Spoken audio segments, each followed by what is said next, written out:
do think L&D teams need to reposition themselves in an organisation. I think at the moment they are very much seen as order takers, almost just a cost to the business and not really adding that much value. There's quite a lot of negative connotations associated with them. And I think we all have experience when we're sat in the office and we'll receive an email saying you've just been allocated some new GDPR training on the LMS. And it's kind of seen as, I wish I was getting on with my normal day-to-day role and this is a bit of an inconvenience. If we can get to a position where the L&D team are really supporting that day-to-day role, I think that'll make a big difference. I think if we went and asked those individuals, if someone could turn around and make your job easier, no one's going to say no to that. Everyone is going to be completely on board, and that's the role that the L&D team need to do. So I think an internal PR campaign to try and relaunch them as the performance team, maybe not use the word learning. I think that could make a real difference, and it could help, help them add to the business, and therefore maybe have higher influence when it comes to senior leadership teams and those wider strategic decisions. So I do think there's a need to reposition learning, and I think a lot of the time when people hear learning or learning and development, they're kind of a bit scared and a bit put off. A lot of people when they leave university or formal education, I think they're a bit bored of learning as a concept because they see learning as writing essays, attending lectures and seminars and that sort of thing. But actually, if we say to people, can we make your lives easier, then obviously going to say yes. I think learning by doing is brilliant, and experiential learning. I think a lot of the learning that I've done in my role at Virtual College has come from watching other people picking up bits that I like and picking up bits that I think I could potentially do better, and then having a go at it. It's that trial and error. But I think a lot of that comes with confidence, and a lot of that comes with being in a situation or an organisation where you feel like you have the confidence or the ability to trial and fail.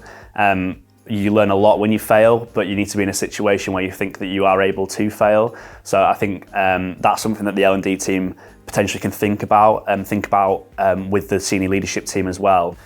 So I think in terms of how people can relaunch learning, it's how do we relaunch getting better at getting better, being able to understand that you do have limitations in certain aspects, but actually everyone can improve, and that it is quite, it's a challenge and enjoyable to go out there and say, okay, I'm not very good at public speaking, let's potentially sign up for a talk in a couple of months' time that I can put myself outside my comfort zone.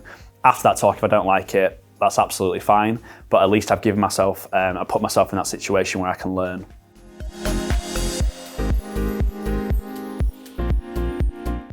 So I think the main benefits of involving the learner in the whole process of kind of designing a learning intervention is really understanding what it is that they need some support in and what is going wrong at the moment.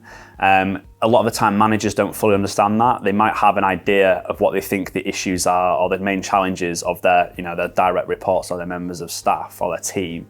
But actually a lot of the time they don't. That might be because the team doesn't bring their attention to it. It might be something that potentially they're a little bit embarrassed with. The whole thing of being embarrassed to ask a question and not really being willing to put themselves out there and say, you know what, I don't understand this. Whereas if we can speak to the learners directly and understand what their main challenges and issues are, then whatever program is designed is going to completely meet those issues, and ultimately it's going to have a better outcome and a better impact at the end.